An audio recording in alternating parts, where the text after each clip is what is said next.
আমার হাতে যে সাবানটি দেখতে পাচ্ছেন এটা আমরা ছোটবেলা থেকেই চিনি কসকো সাবান।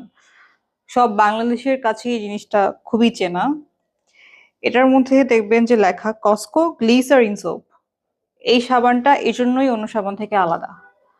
আমরা নর্মালি কোনো ব্র্যান্ড প্রমোট করি না, বাট এই ব্র্যান্ডটা অবশ্যই প্রমোট যোগ্য, কারণ সোরিয়াসিসের রোগী যারা আছে, স্পেশালি যাদের হাতে, এখানে তালুতে, পায়ের তলায় হয়, তারা কিন্তু খুব সাফার করে শীতকালে।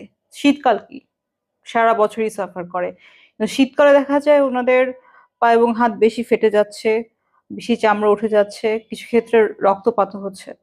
তো যেহেতু কসকোটা গ্লিসারিন সোপ, এটা হচ্ছে ত্বকের যে ব্যারিয়ার, হাতের এই জায়গা, পায়ের তলা, ওটাকে রিপেয়ার করবে, এক্সট্রা একটা ময়েশ্চার দিবে, যে কারণে ওনাদের স্কিনটা ভালো থাকবে শীতকালে।